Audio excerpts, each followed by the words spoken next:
Oi, pessoal. Vou chamar a Isabel aqui para entrar. A Isabel.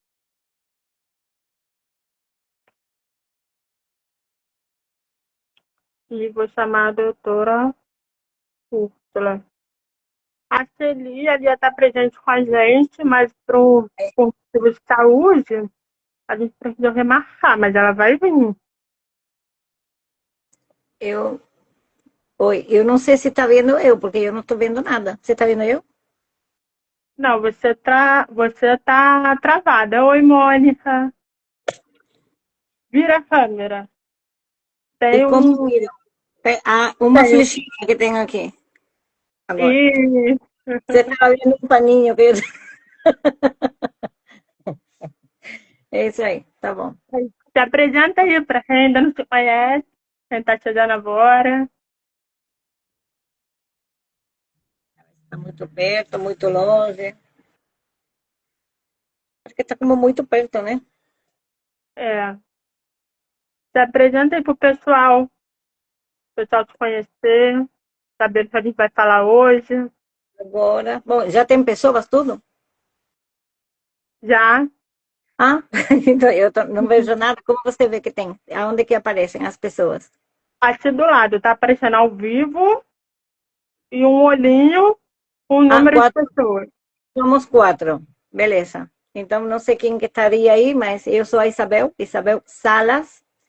E já morei em Brasil 24 anos. Eu me considero um pouquinho brasileira, até porque tenho uma filha nascida em Brasil também. Isso eu acho que sim, que me dá um direito a me considerar mais brasileira, em certo modo, né? Colaborei com mais um, mais um Brasil. Então é isso. Este é um perfil que abri com a ajuda da Júlia, porque para mim abrir um perfil em Instagram é como ir até a lua e voltar. Prácticamente impossível, muito difícil para mim essa tecnologia, mas é muito importante porque é o meio onde todo mundo hoje fala que tem que estar. Em Instagram, não sei se com o tempo nós vamos fazer um TikTok também, sei lá, mas o objetivo de abrir este espaço com esse nome tão estranho que várias pessoas me perguntaram na semana, nadie me perguntou, ninguém me perguntou, né? Significa exatamente isso. Tem muitas coisas que eu gostaria que alguém tivesse perguntado para falar o que realmente penso, né? Mas ninguém, ninguém teve interesse.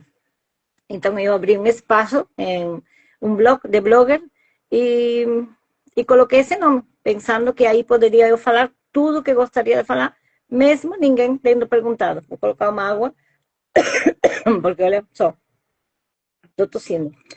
Então a ideia seria essa. En princípio, responder essas perguntas que acho interessantes com referência especialmente a tudo que eu tive que aprender em consequência de um processo que eu sofri em Brasil. Não vou falar outra palavra, sofri em Brasil, de alienação parental.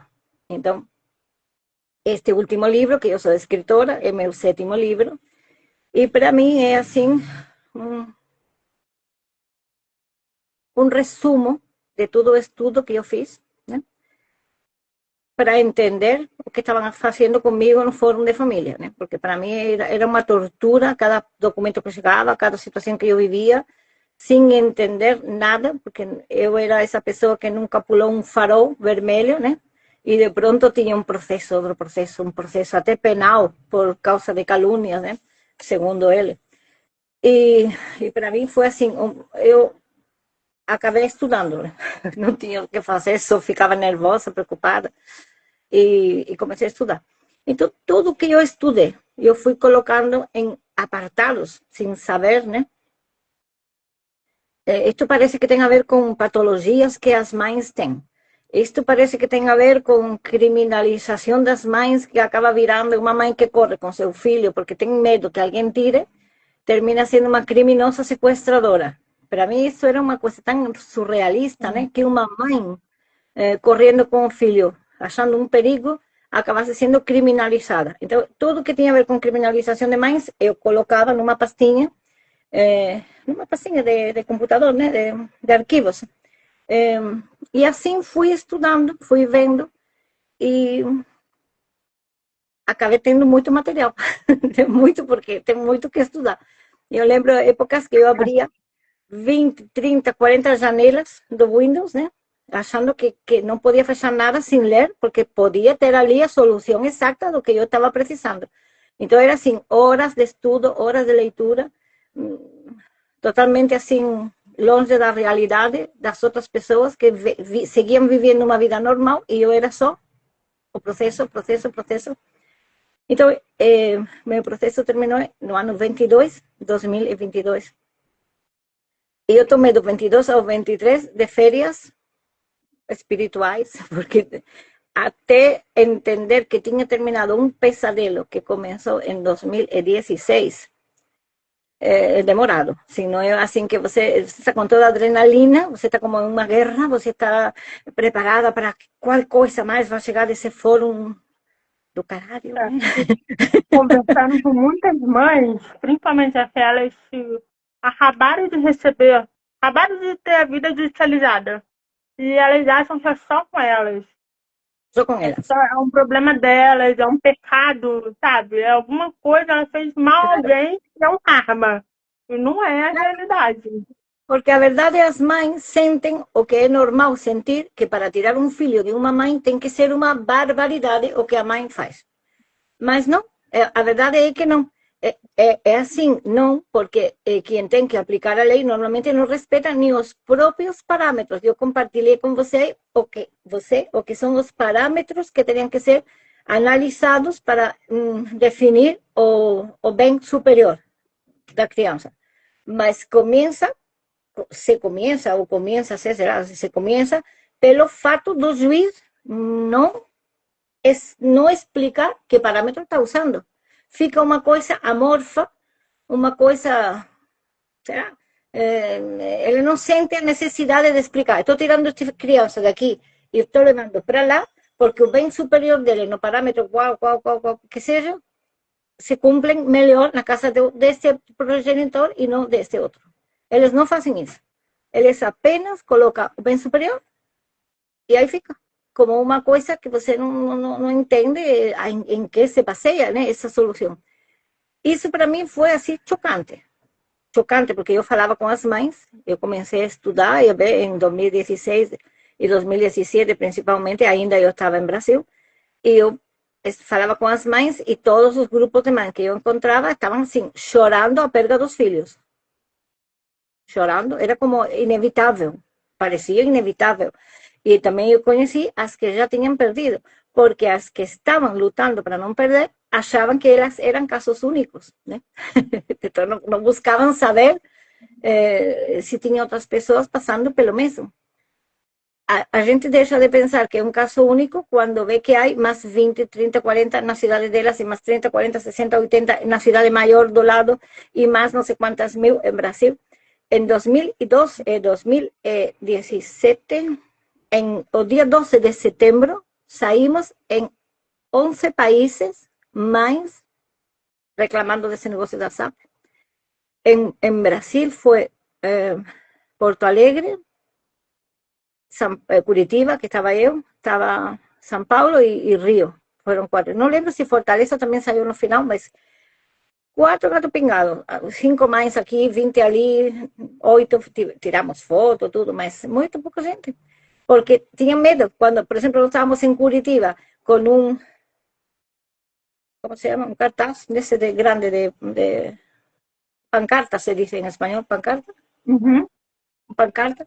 E estávamos minha advogada que veio junto, mais outra mãe, mais eu. E quando estávamos assim olhando, tinha mais 5, 6, 7 mães ao redor, mas elas não queriam sair na foto, elas não queriam sair do lado do cartaz. Tinha medo, não, se falavam assim, não.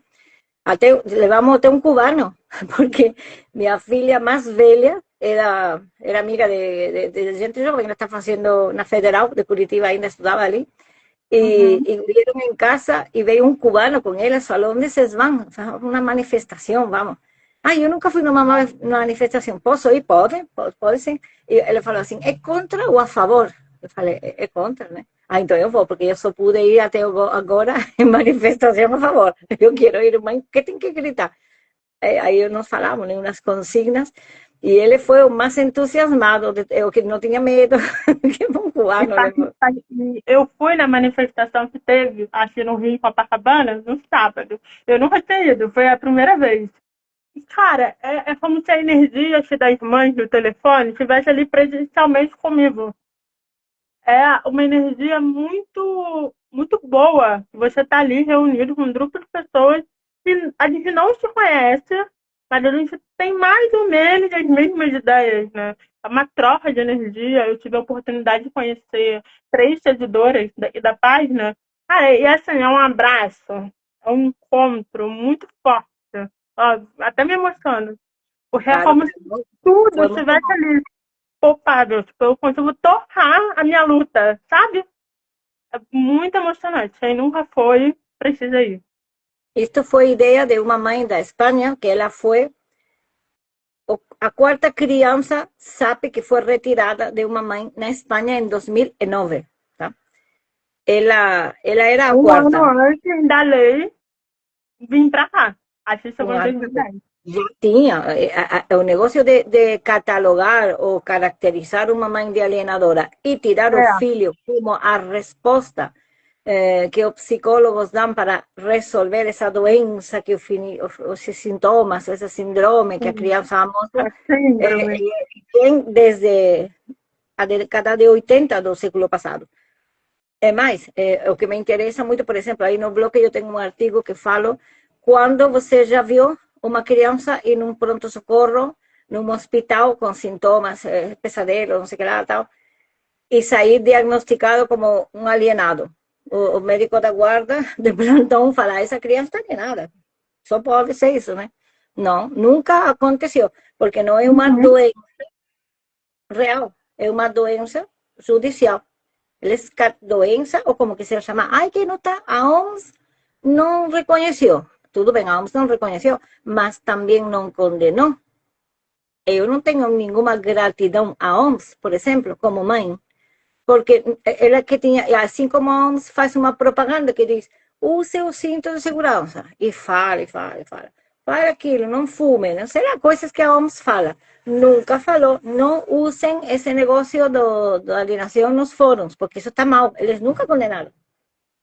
A única pessoa que eu escutei falar, nunca fez, numa reunião que nós tivemos em 2019 em Montevideo, com o que então era presidente do, não sei como se diz em espanhol, em português, Comité de los Derechos del Niño de Naciones Unidas, Comité dos Direitos das Crianças de Nações Unidas. Então, nós nos juntamos ali, várias pessoas, e também veio um psiquiatra, porque nós queríamos entregar uma carta à OMS através desse homem, que se chama Luiz Pedernera. Hoje já não tem esse Uhum. cargo, mas ele tinha. E veio um psiquiatra muito comprometido com todo o tema das mães, das crianças, argentino. Ele foi até Montevideo nessa reunião.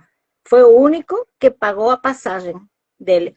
Não pediu nada, não custou dinheiro para as pessoas que bancaram as viagens dos outros, que foi uma associação de Uruguai que chama Más que Vencedores. Eles pagaram tudo. Pagaram por uma criança que veio da Espanha falar, uma mocinha. Pagaram para uma advogada brasileira, não lembro o nome agora, mas ela foi também falar como estavam tentando derogar a lei em Brasil. E este psiquiatra, foi a ideia dele, eu achei máximo, né? Porque nós queríamos que ele entregasse a carta, mas ele fez aportes muito valiosos à carta.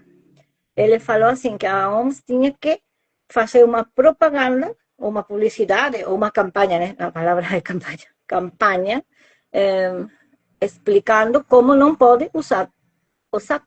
Não basta não falar nada. E as mães ainda ficam com, mas a OMS não falou nada, a OMS não reconheceu, mas falou contra, não falou. Então, se não falou contra, está sendo, em certo modo, cúmplice. Para É mim. como Isso o Conselho Federal de Psicologia. Ele já se posicionou que ele é a favor da revogação. O Conselho Federal de aí. Psicologia do Brasil. Isso já é uma coisa assim, proativa. Está falando, isso não pode. A OMS não falou. Então tem mais coragem o Comitê da Psicologia do Brasil que a OMS, que não condenou. Então, quando você está gestionando o tema de doenças, sejam mentais, sejam síndromes, sejam físicas, você não pode passar por alto sem falar nada, essa é a minha opinião, sobre uma coisa que se diagnostica nos fóruns de família. Você não pode. Porque um diagnóstico, o tema de alienação não vem um engenheiro eletrônico para ver se a criança está alienada. Não vem sei lá, nem um cara que faz horóscopo, nada. Quem vem é um psicólogo e ele faz um diagnóstico, né? A palavra não é diagnóstico, ele faz um informe pericial. Faz um laudo. Então, um laudo, isso. Então, o que acontece? Que a pessoa que está fazendo esse laudo, supostamente é um acto médico que está fazendo, um acto psicológico, será como que faz. Então, a OMS tem que falar alguma coisa. Isso está errado, não pode fazer. E deslegitimar. Mas não deslegitima, apenas fica calado. E para mim, isso está mal. Eu posso falar isso? Posso, porque é uma opinião minha. Eu não estou levantando bandeiras de nada, eu não sou parte de nenhuma associação. Você eu te parabenizo, porque é muito difícil levar uma associação, que seja de Boy Scouts, de escoteiros, o que seja. Eu não tenho associação, não formo parte de nenhuma. Posso agradecer a algumas, como Más que Vencedores, que apoyou não só aquela reunião economicamente, bancou necessidades demais, inclusive eu, no momento que precisei, até para comer, para pagar um aluguel. Eles estão aí, firme e forte, de verdade, não fazendo teatro, né? Mas é pouco mais que eu posso, assim, agradecer de verdade a pessoas que estão neste mundo das associações e das coisas que eu conheci, né? Que tenham feito esse trabalho de dar dinheiro. Eles se dão informação. Eles, nas associações, se dão dicas. Olha, nós fizemos este negócio aqui e deu certo. E nós apresentamos os documentos no dia que a lua está em trígono com Mercúrio e parece que entra melhor, né? Tá bom. Te dão dicas de várias coisas, mas assim, dinheiro na mão, eu só vi eles, né? Até agora. E se tem outros, não conheço. Não falo que são únicos, falo que só eles eu conheço, tá? E esse dia foi assim. Então, por exemplo, nesse dia, o único que falou de como a OMS teria que se manifestar de uma forma mais contundente em contra foi o senhor esse, Enrique Stolla, ele chama. E ele ainda falou que tinha que ser uma campanha de 2, 3, 4 anos, que não era uma campanha assim, uma campanha, não, campanha de vários anos, né, para poder reverter o dano que está sendo feito com o silêncio deles. Porque o silêncio não joga a favor de ninguém, joga contra todos. Joga contra os que falam que é uma doença e não conseguem ver ela no índice de doenças, e joga contra nós, porque esse silêncio é um silêncio administrativo, né? Que não sabemos se está, quem cala dá a razão, quem cala otorga, né? Não sabemos. Então é isso que te posso falar, dessa parte de minha experiência. E a gente também tem a ideia de ser um problema só aqui no Brasil. Se a lei de alienação parental vai cair e a maternidade vai voltar a ser respeitada. Infelizmente, muita gente tem, né, no imaginário. É um problema do Brasil que a gente vai resolver e pronto. E não é um problema nosso, né? Está presente em vários outros países.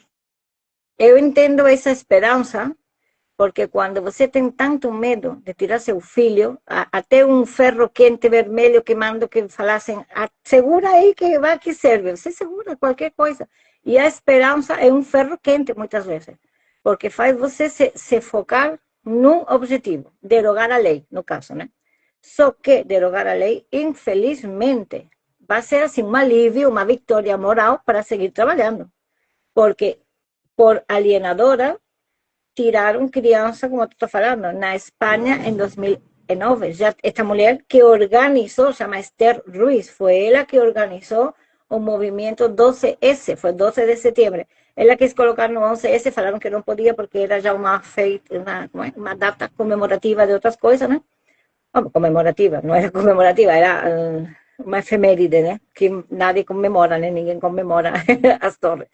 Mas Então, Esther teve essa ideia, juntou com outra pessoa que levava o tema de crianças tuteladas.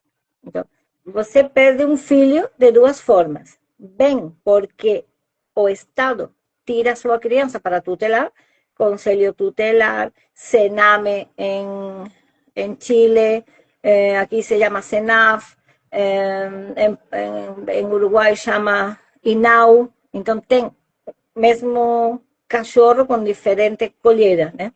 Sempre é uma instância pública que supostamente vai tirar seu filho para cuidar melhor.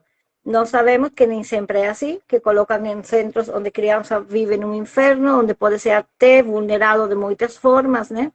E nem sempre a solução é essa, porque às vezes é uma questão de dinheiro.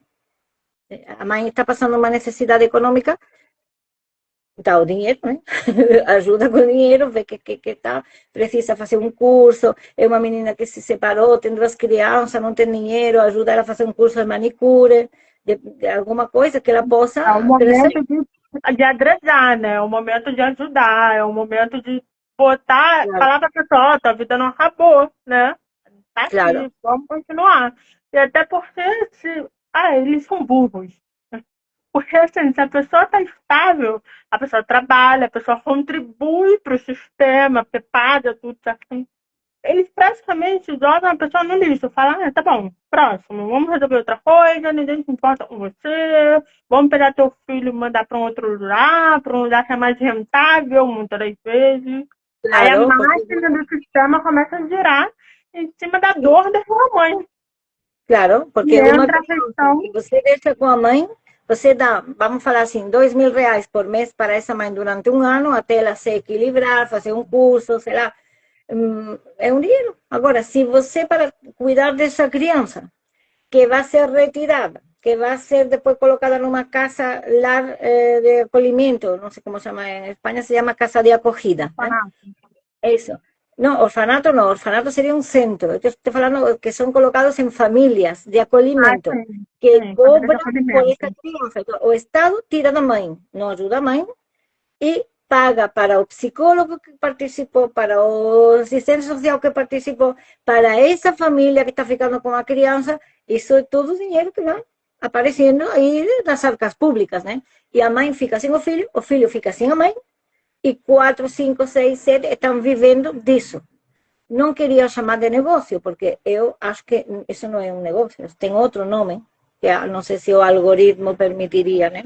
Mas, por se acaso, não, eu não vou falar. Mas nesse momento, em esse ano, 2017, se juntaram mães de 12, 13 países, não lembro, França, Suíça, Espanha, Eu Portugal, Itália, e eu se juntaram as crianças estava acompanhando uma tuteladas. história de uma brasileira, se eu não me engano, ela está na Dinamarca.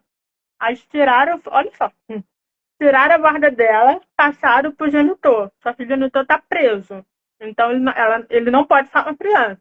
Aí pesaram de devolver para a mãe, não, botaram para uma família adotiva. Aí essa família adotiva recebe dinheiro do governo para manter essa criança. Claro. Na Suíça, tem uma mãe Jaia, brasileira, que o genitor ganha tipo um Bolsa Família aqui no Brasil, para manter a criança com ele, uma ajuda do governo. Ó, se isso não é negócio, eu não sei o que é. Não faz sentido, não faz sentido. Então, nesse dia, isso estou falando, 2017, já tinha, naquele momento, acho que eram 50.000 crianças tuteladas na Espanha, algumas com certeza por motivos válidos e outras Uhum. motivos surrealistas. E tinha as crianças que estavam envolvidas em procesos de SAP. Y esta mãe, Esther, estaba unificando, participó de ese día, esa manifestación, donde salieron as duas mães, as que perderam um filho por causa de uma alienação parental ou por causa da justiça ter achado que era melhor institucionalizar a criança. E, para terminar isso, ela falava e fala, e até hoje, quem quiser, pergunte a ela, como 10 nomes diferentes que sustituem, né, o nome alienação parental. você tem mãe obstaculizadora, você tem mãe com preocupação mórbida, você tem mãe não colaboradora, você tem nomes, não faltam, que é o que estávamos falando hoje. Hoje vamos falar como patologizam as mães. Por quê? Porque eles não falam, nossa, quando uma mulher está com medo de perder um filho, ela fica doente. Ela fica fisicamente doente. Nós temos listas de coisas que acontecem em uma mulher que está passando por um processo, lutando pela guarda ou depois que perdeu. Aparece bruxismo, se perde uma, duas, três peças dentais. Isso é quase assim como todas têm que perder pelo menos uma, algumas mais. Começa a aparecer dores de cabeça, começa a aparecer diarreia crônica.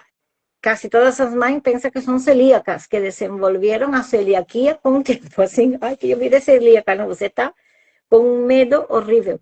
Você pega todas eu fiz um dia, em pleno processo, e depois de estar melhor, toda a lista de todos os sintomas fisiológicos, neurológicos, por exemplo, do estresse pós-traumático. Eu dei para mães amigas e elas tinham tudo, -2, -3, ou seja, de 60 coisas tinham tudo. A hipervigilância em espanhol é hipervigilância, que você está alerta o tempo inteiro, tudo te assusta, você não consegue dormir, insônia. Então, todas essas coisas são produto do medo que você tem, do estresse que você está sofrendo e do terror que é para você o processo judicial. Mas isso eles convertem em sintomas de doenças mentais. E o sistema é muito cruel. Tenta, quem tem contato com bicho, tenta pegar o filhote de uma gata. Claro. Se você sair dali com uma mão inteira, deu sorte. Não porque pode. a reação dela é o quê? Se atacar, porque você é mexer com um filhote. A gente pode trazer essa lógica para a mãe humana. Se você for a tentar atacar, tentar fazer mal ao filho dela, ela não vai ficar, tranquilo, tô de boa, tipo, não vai. Ela vai tentar proteger o seu filho. E olha que Mas ela é obrigada a fingir que está tudo bem. Ah, vocês querem levar meu filho? Claro, como não? Espera que eu vou arrumar a mochilinha dele para levar os brinquedos. Ainda você tem que ser educada. Isso é ser doida. Uma mãe que atua assim seria é uma uma pessoa arapuca. É uma arapuca. Você vai cutucar a mãe para ela poder... A nossa reação é a defesa, a autodefesa. Você fala um pouquinho mais alto. Tá louca. Vamos fazer um laudo assim, um laudo de 40 minutos. Pega teu filho, passa para cá, pronto. O sistema, ele automaticamente se coloca no lugar de ré, no lugar de alienadora, maluca, psicopata, borderline, narcisista. Nossa, tem tantas mães. Eu tenho aqui, no bloque, esse que se chama Se Nadie Me Perguntou, uma das entradas tem toda a lista que eu encontrei, acho que são em processos, não que encontrei assim que passavam por aí, em processos que eu li, mas que me mandaram, olha que falaram de mim. É? Então vou buscar, peraí, que acho que está em junho deste ano. E tem também, que vou buscar, mas mesmo assim queria também falar isso, nós temos aqui 4 funções que eu anotei, que são as que eu penso que servem para explicar por que a justiça faz isso. Primeiro, não é uma coisa nova. Rainhas, mulheres da história já foram dadas por loucas para perder o reino delas, para perder a riqueza delas, ou para perder os filhos, porque o marido já cansou, que casa com uma mais nova, conseguia fazer passar ela por louca, ficava com os filhos ou não, e casava de novo. Tá? Mas essa seria uma clássica contra as mulheres, ser dadas por doida com a colaboração marido-igreja, marido-estado, marido-juiz, marido com alguém. Até os filhos também. No caso, na Espanha temos um caso que é Juana la Loca, que era filha de Isabel la Católica e Fernando el Católico, e ela era para ser rainha, como a mãe dela. Não tinha problema nenhum, não tinha feminismo, nem machismo, nada. Era e filha da rainha é, né? Então ela era para ser rainha. Mas o filho dele, junto com o avô dele, o esposo da Isabel, o Fernando, y más unas maquinaciones lá, se hicieron pasar ela por louca, e passou décadas num convento, numa prisão dentro de um convento, sei lá como que estava, coitada. Uma mulher saudável, sabia, falava vários idiomas, preparada para reinar, não deixaram. E no fim das contas, o filho não deixava nem visita, a mulher assim apodrecendo viva, por dada por louca. Então, para que a justiça faça isso hoje, não é surpresa. Está aplicando uma norma antiga que sempre funcionou muito bem. Então, uma vez que você tem uma mãe diagnosticada de louca, de paranoica, de borderline, de psicópata, do que seja, justifica-se muito bem tirar o filho dela. Não por alienadora, por doida, que não pode cuidar. Ela está incapacitada, você incapacita essa mãe. Doida, eles não falam, estou falando eu, nos papéis eles não põem doida. Eles colocam outros nomes que eu vou ler agora.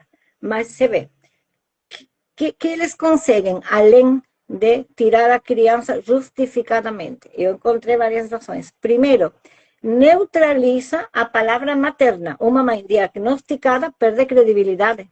Tudo que ela fala, coitada, se ela está paranoica, ela é paranoide, ela é neurodivergente, não sabe o que fala, e a mãe está falando coisas que são verdade, mas não tem como, não serve. Descredibiliza, né? Descredibiliza. Perde credibilidade. O discurso dele se volve, assim, vira suspeito, e o relato dela deixa de ter valor probatório. Já não é uma testemunha fiável. O que ela fala, não sei, isso ela imaginou. Depois nós temos a legitima decisões já tomadas. Então, já vão tirar, sabem que vão tirar, já estão combinados para tirar, mas precisa um motivo. Então, legitima-se o que vão fazer, justamente diagnosticando ela. A terceira é que restaura a autoridade do sistema, porque não tem erro.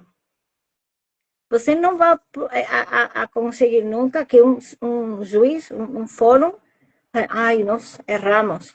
Não era para tirar a filha dessa mãe, não era para tirar o filho dessa mãe. Que erro cometimos? Isso não existe, porque isso seria uma confissão de erro. Então, eles podem até ser que alguém fale, nossa, isso daqui não estava certo, mas como a mulher foi dada por doida, fica por isso mesmo. E fica por isso mesmo. Não tem como voltar atrás. E a última, que desnaturaliza o vínculo. Desnaturaliza, se diz em português? Desnaturaliza. Desnaturaliza, porque como você consegue falar que esse apego que a mãe tem com o filho e esse filho com a mãe é uma coisa doentia, não é boa. Então, a natureza do vínculo mãe e filho, que é o apego responsável e o apego que te dá para o filho a segurança de estar em boas mãos, né? Eles tiram. Então, patologiza o apego e se dá, por hábito, por boa, a ideia de que qualquer pode substituir a mãe, porque a mãe vira uma cuidadora mais. Então, como ela não pode porque ela está incapacitada, e qualquer um pode cuidar. Seja a avó, seja o irmão, seja o pai, qualquer um. Porque o valor do vínculo mãe e filho está em entredito. Ele está patologizado. Quanto mais a mãe chora porque vão tirar o filho, tá vendo? Se ela não serve, ela não pode cuidar. Desequilibrada. Eles adoram essa palavra, desequilibrada. E é muito louco pensar, né? Que a gente, num país, uma cultura católica, que tem muita devoção pela Maria, que não acredita, né? O evangelho também reconhece o papel da mãe. No Alcorão fala que a mãe é 3 vezes mais importante que a figura paterna. Enfim, dentro de todas as religiões, a mãe tem um papel muito forte. Então, cria no imaginário da pessoa que a mãe é uma figura quase intocável, né? Mas quando a gente traz para a realidade, principalmente dentro do campo do direito, a mãe está tipo assim, a mãe. A mãe perdeu, não tem aquela coisa, aquela amor, não sei se é a palavra certa, mas eles não olham mais com aquele cuidado, ah, é mãe. Então você pode não ser mãe, mas você tem mãe. Todo mundo tem mãe. Não tem mais esse Todo. carinho, não tem mais esse cuidado, não tem mais essa palavra, ela virou uma palavra banal. Ela não tem mais aquele peso. Porque são duas Mas coisas eles ainda diferentes. vendem essa ideia. Porque se você falar, ah, a Isabel, por exemplo, a Isabel perdeu a filha dela, a guarda da filha dela. Como assim? Impossível. Ela deve ter matado alguém para perder. Ai, não pode falar essa palavra. Ela deve ter Imagine que feito é uma uma coisa muito coisa que errada para perder. Não, não tem. A única coisa que ela fez de errada foi ser mãe e proteger a criança. Bom, mas é porque são duas coisas diferentes. Você vê, a maternidade, ela está superfaturada. A maternidade, por quê? Porque a maternidade é a forma, o processo pelo qual os pais têm filhos, com a maternidade de alguém. Então, a maternidade, ela é colocada como uma coisa maravilhosa, quase espiritual, é um presente que dão para o pai. Ai, fulaninha me deu 3 filhos. E ele pensa que deu para ele mesmo, que são dele. então Porque um a filho homem. maternidade é o processo através do qual um cara pode ser pai, porque ele não pode gerar um filho. Agora, uma mãe, eles despreciam, não é o mesmo cara. Tem homem que vê a esposa dele depois de ser mãe e acha linda, fala, nossa, como você está bonita, nunca foi tão linda, porque junta seu amor que tem a ela com a admiração por tudo que ela faz pelo filho, esse sacrifício, esse corpo que gerou, né? E tem pai que fica muito mais apaixonado pela esposa. Mas tem outros que não. Tem outro que começa a ver feia, esse seio caído, essa barriga com estrias. Então, a maternidade vira contra a mulher, porque ela começa a ter uns defeitos que não tinha antes. Então, e não só físicos, a atenção dela está voltada para outras coisas. Ela está ocupada com a criança. Não é que não quer ficar com o marido, é que não tem tempo. Quando tem tempo, pisca e dorme, porque está cansada. Porque tem que aproveitar esses 5 minutos que a criança dorme para pôr uma lavadora, para estender uma roupa, para colocar comida no cachorro. Tem tanta coisa atrasada que a última coisa que ela pensa é num momento romântico, porque não cabe nesse momento no dia a dia dela.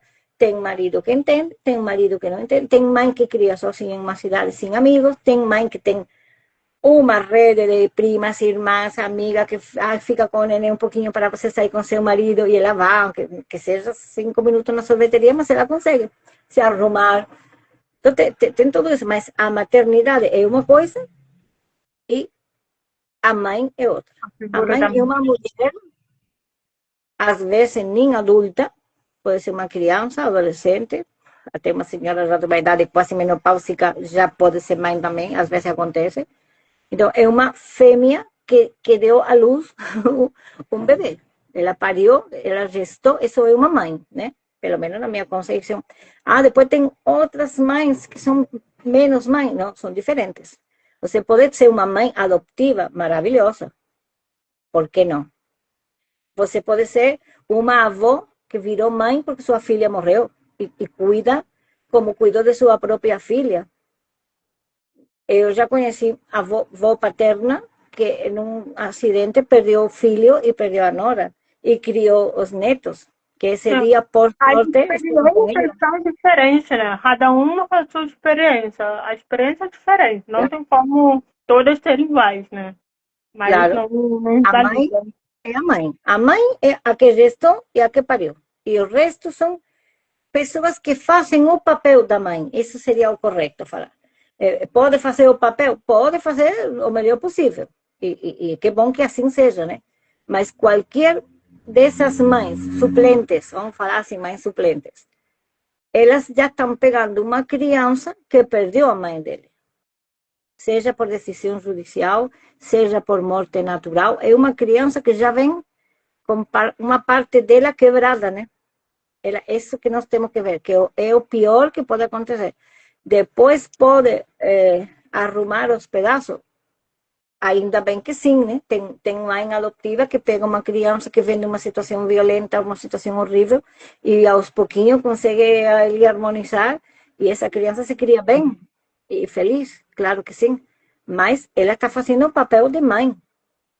e muito bem feito, por sinal, eu não tenho nada contra isso, mas para mim, quando eu falo no livro, o vínculo materno-filial é esse vínculo materno-filial, que começa na gestação e que vai depois do parto, e se te deixam, vá até a morte. Se ninguém mexe com seu filho, você vai ser mãe até morrer, né?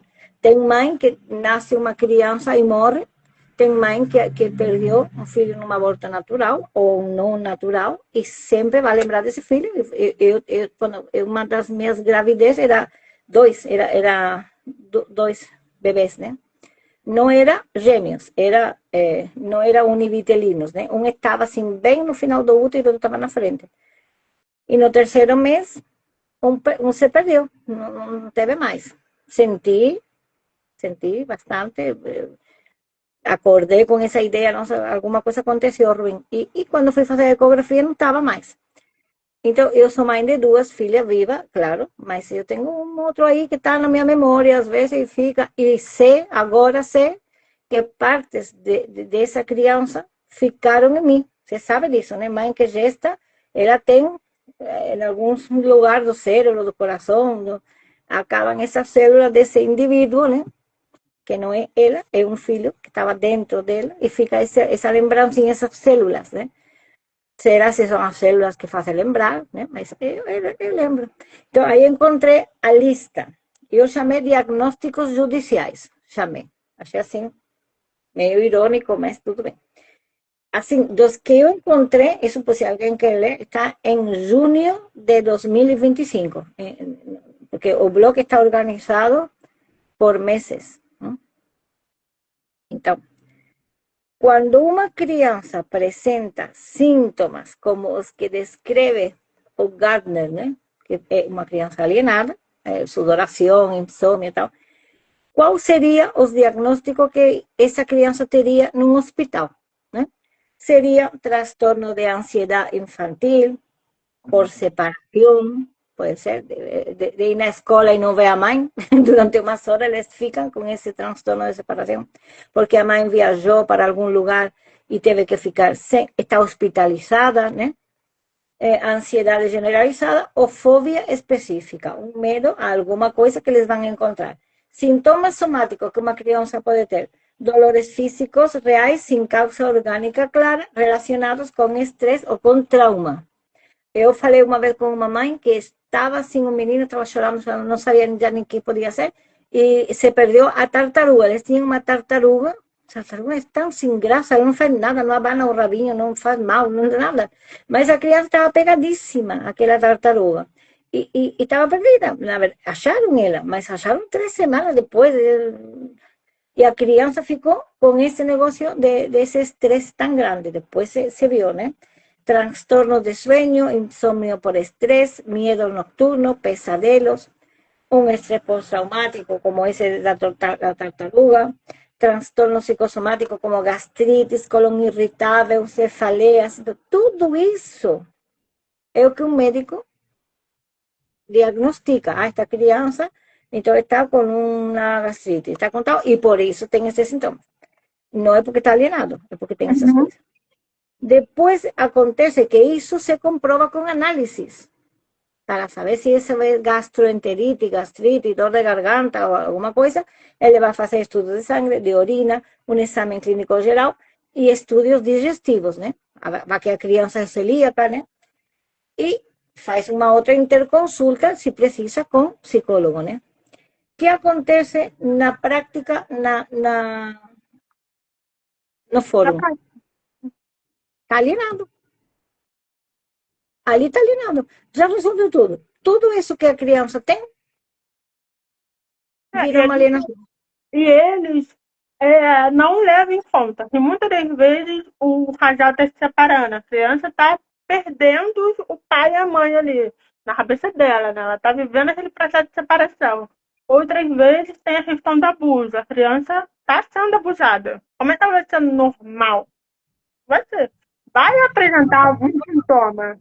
Eu estava até conversando com uma mãe que ela passou por esse processo e a filha dela é uma das primeiras crianças. Porque hoje ela está com 22, a lei de 2010, assim, dela foi uma dos primeiros casos. E assim, a filha dela não tem rede social, não dá entrevista para falar sobre, é totalmente isolada desse mundo. Eu fico pensando, cara, como é que essas crianças vão construir as suas próprias famílias? Eu penso muito sobre isso. Como que elas vão encontrar um parceiro, uma parceira afetiva e vai acreditar naquele relacionamento? Como é que elas vão enxergar a maternidade, a paternidade? Que, de certa forma, foi destruído dentro dela. Imagino eu, né? Se essa sementinha morreu, em mim morreria. Se eu passasse por esse processo sendo uma criança, eu ia deixar de acreditar na questão afetiva, na questão da família. Eu acho que isso é uma coisa que precisa ser muito bem trabalhada na criança que passou por esse processo. Porque eu fico pensando muito nisso, no futuro dessa criança, que viu a mãe ali sendo acusada de inúmeras coisas, às vezes até presa, porque tem inúmeros casos de mães que foram presas, e a criança ali, a Deus dará. E a criança, para mim, está a Deus dará.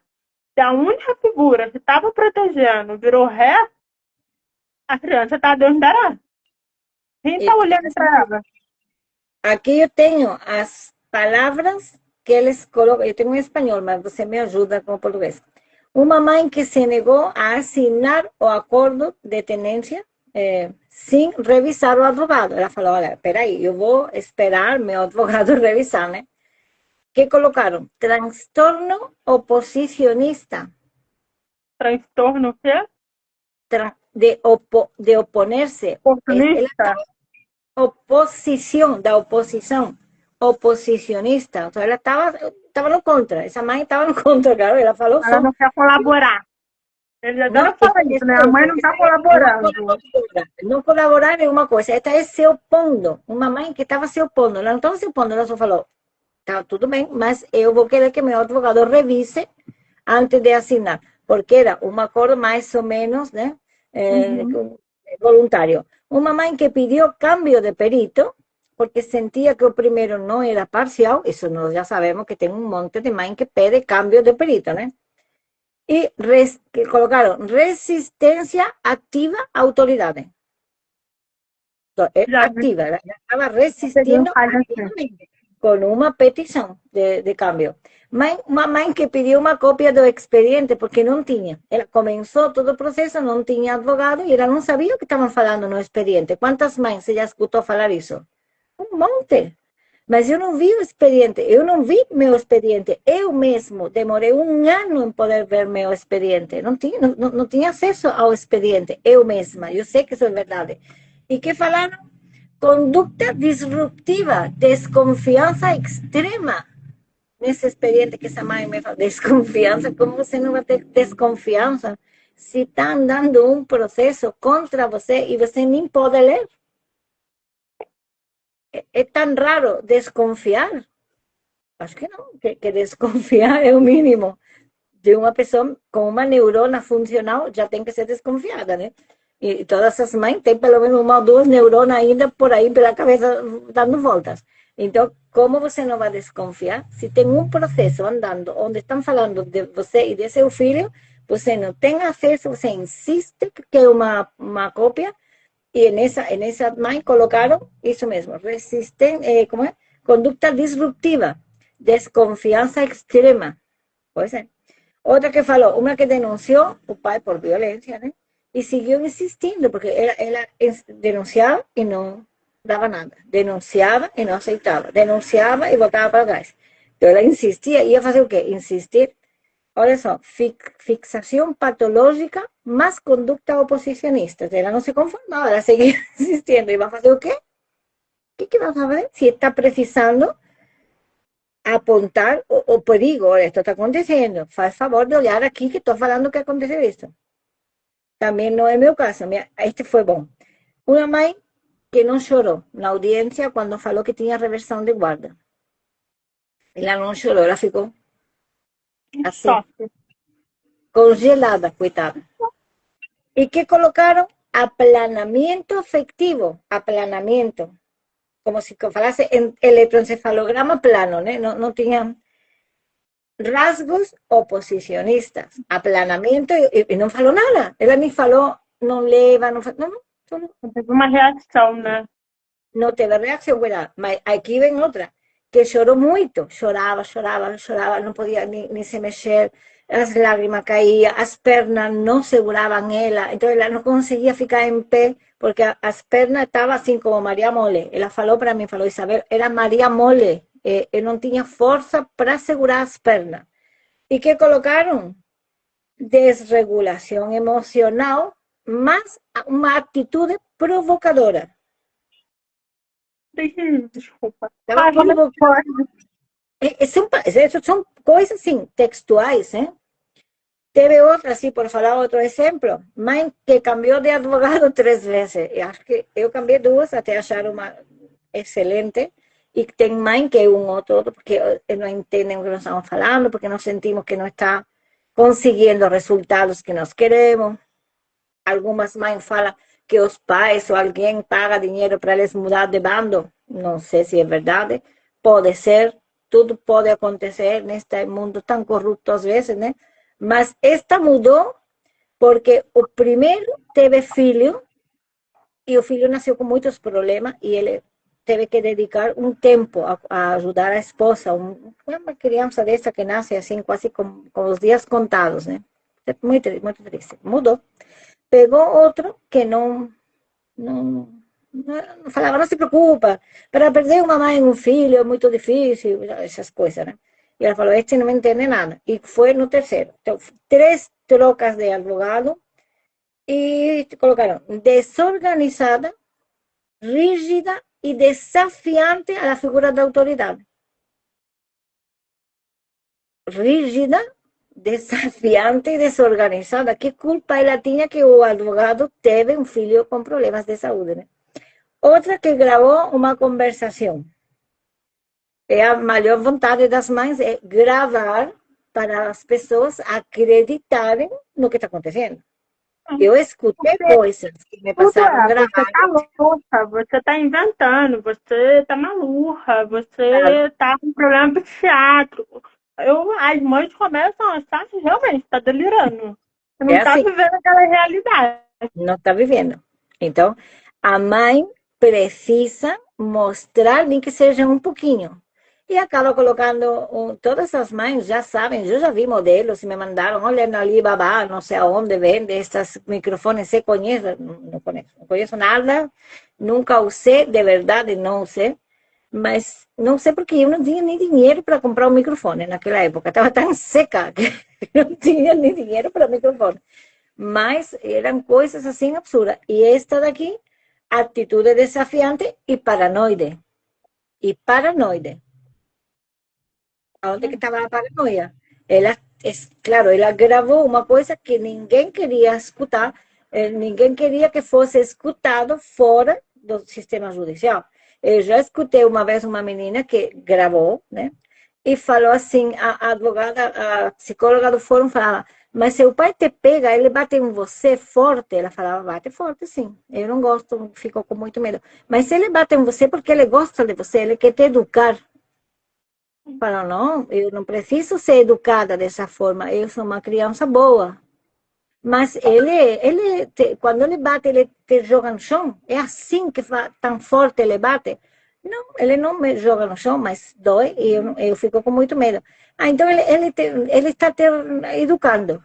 E ela insistia, mas ele sou boazinha, ele não precisa bater. E ele insistia. E aí, no final, que ela colocou dessa conversa? Que a filha entende muito bem a rigidez do pai, porque ela precisa ter limites. Da onde saiu isso? Da onde saiu isso? Igual aqui, uma seguidora nossa, a Ellen, escreveu aqui. Um diagnósticos inventados serão ser cômicos. Parece uma sátira. Realmente. Aí tô lendo. Parece uma sátira.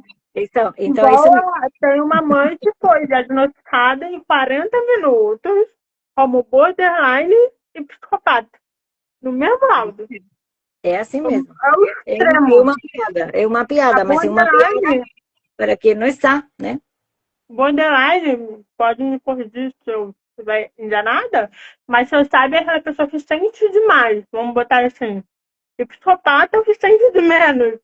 Não tem sentimento. Então, Não mas pode uma ter pessoa dúvida. pode ser as duas coisas. É como você ser de direita e de esquerda, né? E você é vegano e não é. É vegano e não é. Essas são coisas que não faz sentido. Mas tudo faz sentido dentro de um expediente quando a pessoa que está montando isso quer que faça. E como ela tem Sim. o poder que o Estado dá, o diagnóstico, a peritagem é ela que faz. E depois o juiz pode falar, não, eu tomei essa decisão baseado nisto que a perita me deu.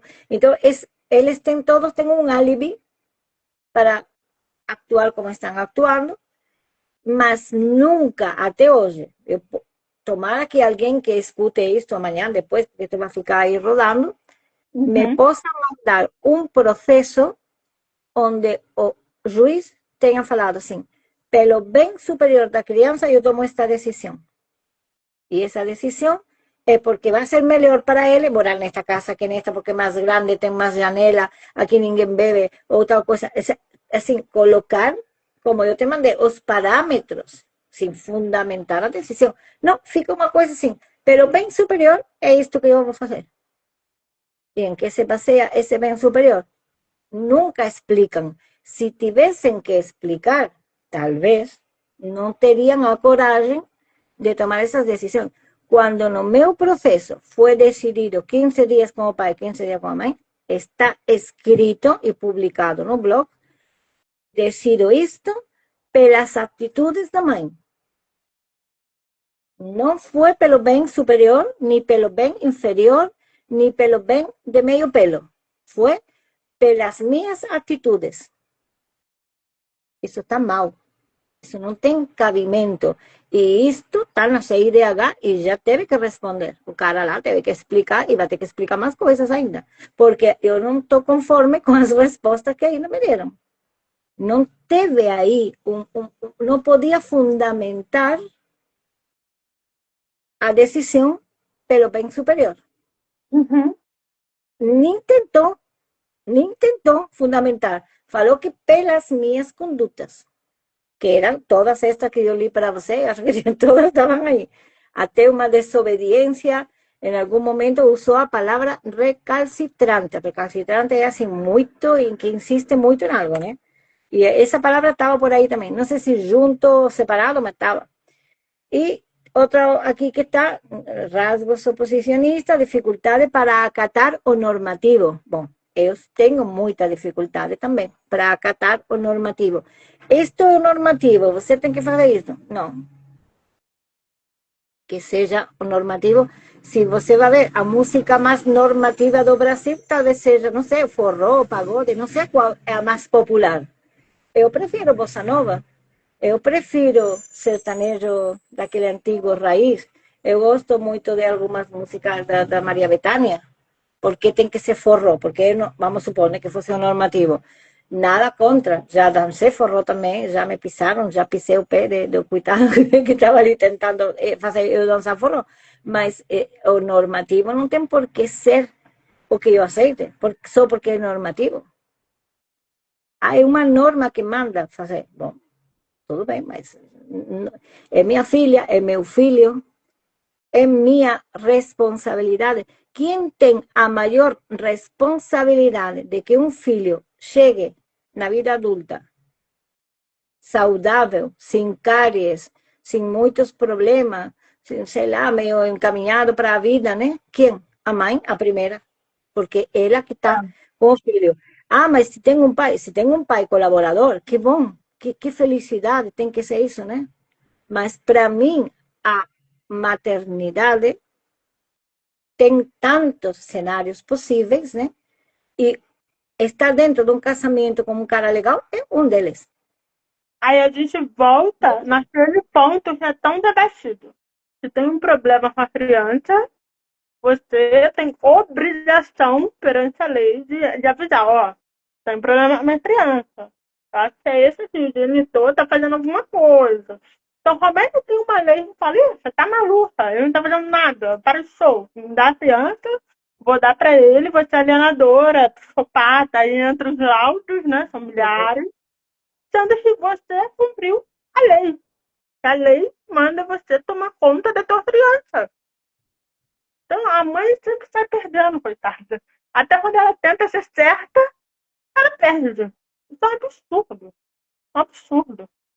Está perdendo porque nós deixamos sem saber, aí falo nós mulheres, né? No, vamos falar assim, no último século, até depois da Revolução Industrial, da Revolução Francesa, que tantas mudanças aconteceram, o feminismo aparece na cena, tantas coisas mudaram, e todo mundo ficou gestionando e legislando ao redor de tudo, né?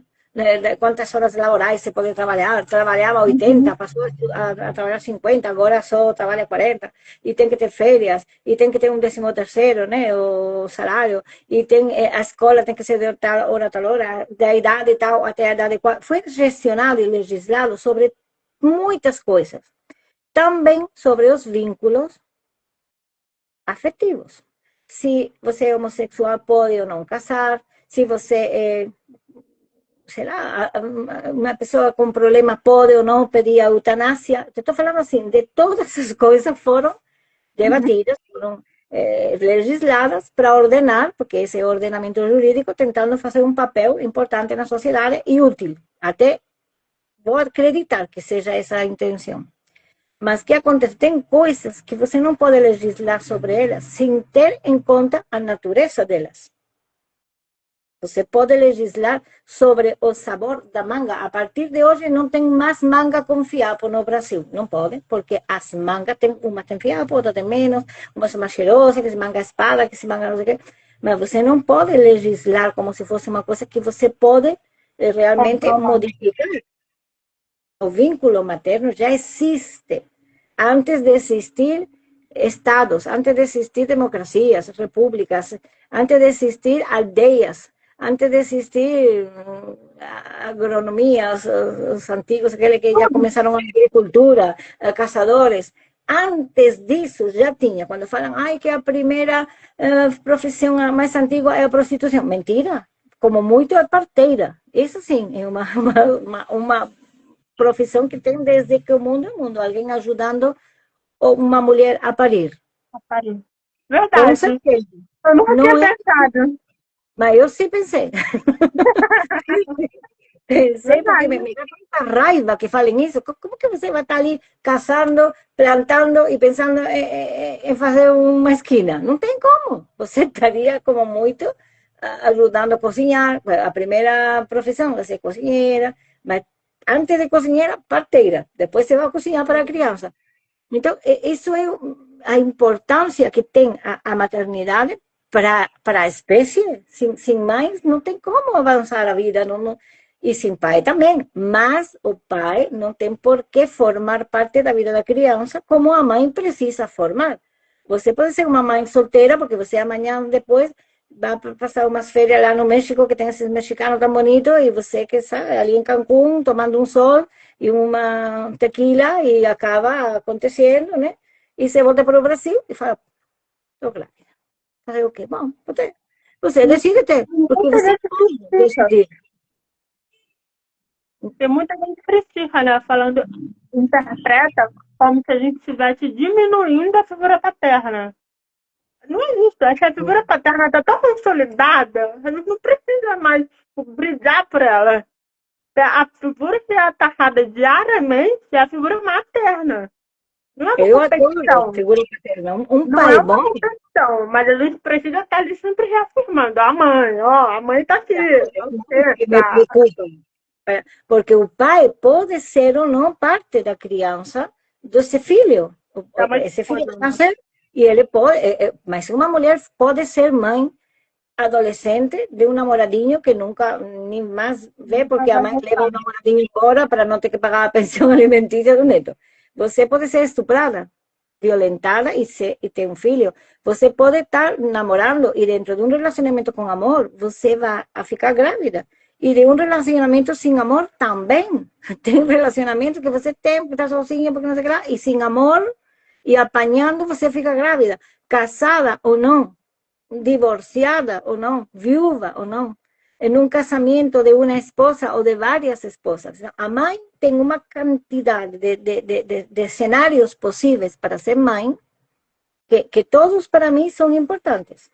Se em um deles, dos 6, 7 cenários que eu falei, tem um parceiro que está ali presente, carinhoso, provedor, maravilhoso, que, nossa, isso é a loteria cósmica da vida. Ter isso para mim é muito bom. Como ter uma irmã boa, ou uma mãe boa, ou um pai bom, ou um vizinho bom que te ajuda nessa hora. Eu, quando ganhei minha primeira filha, morava em Campinas, sem ninguém, não tinha família. E eu tinha várias vizinhas dali do quarteirão que traziam canjica desse milho branco para mim. Eu nunca tinha experimentado, nem sabia que era essa comida que leva para as grávidas. Eu cheguei até a geladeira cheia de canjica branca, que coisa boa, parecia arroz com leite, né? Melhor ainda. E ninguém me trazia nada salgado, todo mundo me trazia canjica daquela. Aí eu teve uma vez e falei, eu não sei como trazer para mim, que seja um franguinho, porque estão ficando com uma cara assim, de tanto comer doce, né? Mas comi, agradeci muito. Então, todo mundo que ajuda uma mulher em qualquer momento, desde que o neném nasce até que tem 20 anos, é bom, é bem-vindo. Qualquer um que te fala, não, deixa, eu vou levar seu filho a fazer natação hoje. Ai, que bom, não preciso correr. Eu tive fase de levar um para natação, outro para não sei o quê, outro para música. Criança que sai diferente horário da escola. Às vezes eu falava para alguma mãe, deixa que eu levo sua filha. Ai, que bom, obrigado. Foi porque não tinha que buscar esse dia. Já era assim, umas férias, dava para fazer unha, ou qualquer outra coisa. Então, qualquer ajuda é bem-vinda. Se é do pai comprometido, amoroso, mas para mim um pai comprometido, amoroso, é aquele pai que zela pelo vínculo materno. Porque ele sabe que para o filho dele não tem nada melhor que essa mãe. E eu escutei isso os homens falar, nossa, eu por minha esposa, meu filho, eu dou a vida, eles têm que estar juntos, eles têm que estar bem. Eles, mesmo separados, depois de não estar dado certo o casamento, tem pais que são provedores, que passam pela casa da ex-mulher e deixam aquela cesta de fruta e aquela coisa. Olha, passei no mercado, tinha amor, trouxe para você. Aí passei não sei onde, tinha um moletom, acho que vai servir para o menino. E a mãe fica feliz, porque esse pai está ali, presente, com dinheiro. E claro, com dinheiro também, mas lembra, aparece, vai levar no cinema, esse homem vai ter dificuldade algum dia para falar, eu vou levar esse menino pescar com meus amigos, leva. Porque você está tranquila, é um pai presente, é um pai provedor, é um pai que não precisa brigar com ele para bancar as coisas da criança. E te falar, eu falo pela minha experiência, né? Até quando o pai não presta, e não é assim, tem aquele desvio ali como pai, a mãe ainda fala, não, calma, entenda seu pai, ó, vamos conversar, dar uma segunda chance. Eu escutei isso da minha mãe várias vezes. Eu falava, mãe, mas eu não quero, fazer isso, fazer aquilo, porque... Não, peraí, vamos ver. A mãe ainda tenta preservar a figura do pai para que os filhos não percam, né? Aquele olhar. Por mais que ele seja um péssimo marido, às vezes ele também não é um bom pai, mas a mãe ainda tenta ali costurar, passar para cá, arrumar o filho. Tenta falar alguma coisa boa, né? E que é o mais Tentar salvar a imagem. Alguma coisa.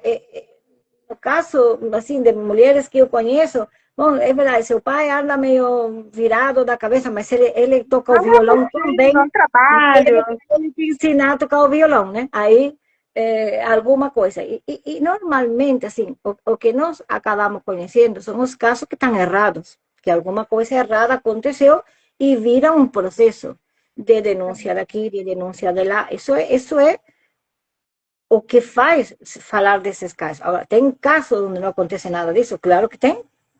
Tem muitos casos, assim, graças a Deus, né? Agora, fala, custódia compartilhada. Custódia compartilhada é muito boa. Quando tem uma harmonia e as pessoas se falam, olha, esta semana eu tenho que fazer tal coisa, você fica com a criança, mas um dia, fico sem, porque o interesse dos dois está volcado na criança e esses filhos. É natural, a custódia compartilhada, a partir de que uma criança tem 8, 9 anos, é natural. Um bebê não pode ter uma custódia compartilhada, porque está na teta, está mamando. Como você vai tirar leite com aquelas bombinhas que tanto dói para levar? Não, você deixa a criança com a mãe no início, é o que eu penso, e compartilhe tudo que puder. Vai lá e traz coisa, e vai, e vem com um amigo mostrar o filho. Ai, estou chegando em casa que tem meu filho que quero mostrar para um amigo. Venha em casa com um amigo, mostrar. Olha como se parece com seu irmão e tal. E cria isso aí. Agora, isso são pessoas que se separaram porque aí não teve violência, aí não teve adultério. Então, quantas pessoas se separam nessa harmonia? São essas poucas afortunadas onde a custódia compartilhada é o perfeito. Agora, quando você tem uma separação, consequência de violência, de adultério, de coisa feia, de alcoolismo, de droga, de alguma coisa que impede assim a convivência pacífica, como você vai ter uma não convivência pacífica, que é pior e menos possível que conviver, né? Você separa porque apanha do cara, mas tem agora que entrar em um acordo para ver quem pega ele da natação. Não Sim. tem, não Porque tem a cabimento. partir da separação, quando é uma separação horrorosa, nasce novos problemas, né? Nasce bem a questão de que muitas das vezes, segundo as estatísticas, o cara não aceita, aí começa a perturbar a mãe. Às vezes, raramente, mas pode acontecer também, da mãe ter ciúme da madrasta e rolar um problema ali. É isso, o problema não acaba, ele só vai mudando. Então Aí começa tem o Gustavo falando oi. Oi, Gustavo.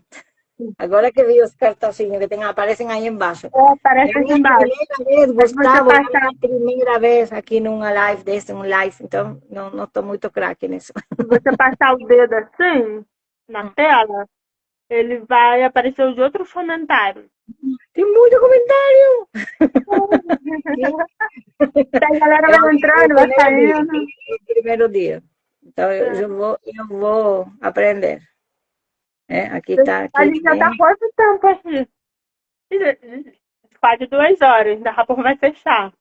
Vamos ir pro final, porque senão daqui a pouco o aplicativo vai. Vai nos dar uma bronca amanhã, o primeiro e Você tá último, vai falando falar, você muito. explica aí no formato, primeiro e último. Não, mas é interessante isso. O negócio, para mim, é isso. É a pessoa entender que estão num processo que não é uma novidade, que não é uma coisa que acontece só com elas, e que essas patologias que encontram nela e nos filhos dela não são também únicas, que já está repetido na história e que elas podem, se quiser, entrar no meu blog, que tem tudo aí, explicadinho, em várias, está desde julho do ano passado, 5 mais ou menos entradas por mês, são todos estes temas desenvolvidos, né? E acho que são informações que podem ser boas, pelo menos para não se sentir tão sozinho, tão único e tão desesperado, falar, nossa, isso que está acontecendo comigo não tem cabimento, não? É isso que falam as mães, não, no Brasil, não tem cabimento, não tem cabimento se você entende por que está acontecendo, né? Essa seria a minha mensagem do meu primeiro live aqui em Instagram, com você. E a sua proposta é essa, né? É a troca. A tua proposta é plantar a pergunta para a mãe poder parar para pensar, né? Calma aí, vamos voltar. Para poder raciocinar sobre aquilo ali. Para não aceitar, eu acho que isso é uma coisa muito importante. A gente não pode aceitar o que falam pra gente, pronto, ali. Não. Precisa pensar. Precisa pesquisar. E essa é a proposta do blog, né? Por isso eu acho interessante o nome. Ninguém me perguntou, mas eu tô te perguntando. Eu, O que eu, que eu você tem perguntar, a me dizer sobre aquilo? claro, A partir da ninguém me conversa, a gente perguntou. desenvolve. E também a pessoa pode falar assim, também a mim, para mim também ninguém perguntou, mas eu quero falar alguma coisa. Eu gostaria muito, se alguém quer, ali no blog já tem uma entrevista que eu mando as perguntas por escrito para a pessoa responder em casa com tempo, na comodidade do lar, né? Mandei para a Simone, que você conhece, a Lila Simone. Ela já me mandou as respostas, mas eu pedi para ela uma foto. Ela ainda está assim, não sabe que foto mandar, porque eu falei, você está bonita em todas, né? Mas ela quer uma nova para isso. Então, essas perguntas, quando você recebe as perguntas, você pode responder as perguntas que eu mandei, não responder as perguntas que eu mandei e colocar as perguntas que você gostaria que tivessem perguntado. A Simone respondeu 2 das minhas e 3 que ela queria. Achei muito bom. Então ela falou, na verdade eu quero responder isto aqui. Então eu estou esperando só ela me mandar a foto para colocar nesse mesmo blog, porque para mim serve. Vou mandar para você, mandei para a menina Clarice, como que é o site dela? De Ah, Matria. então. Matria Mátria. Brasil, né? Chama. A mátria oficial? Acho que, não sei se tem a palavra oficial. É uma que tem um logo clarinho. Ela chama Clarice, muito simpática Ah, também. sim, a da Mandei. mátria oficial. Mátria oficial. Então, Mátria, mas não sei se tem oficial. Eu gosto muito da página dela também. É uma página onde eu encontro, assim, sempre muitas boas palavras, frases, né? Razonamentos, que eu... É isso aí, eu gosto muito. E estou esperando dela, mas eu vou ir mandando. Qualquer um que queira aí falar, eu quero falar coisas, me manda pelo privado, eu tenho coisa para falar. Vou colocar a foto que ela me mandar e vai ser literal, não tem censura, não tem por que ter, né? E para mim, assim, é um mundo, nesse mundo de todo cortado, está bem interessante essa proposta da pessoa poder fazer uma autoentrevista. Eu queria falar disso. Você é advogado, você é juiz, você é perito judicial, você é pai, você é mãe e quer responder essas perguntas, mande para mim. Eu vou colocar, tá bom? Sim, combinado. Então é só chamar no direct que você vai responder, né? Só ir lá no direct, mandar uma mensagem para Isabela, eu quero participar, me manda aí as perguntas. E você vai mandar. É isso mesmo. Combinado. De ese libro o de otros, yo estoy lanzando este es el nuevo, se llama Mater Fiesto en español, Manifiesto en portugués.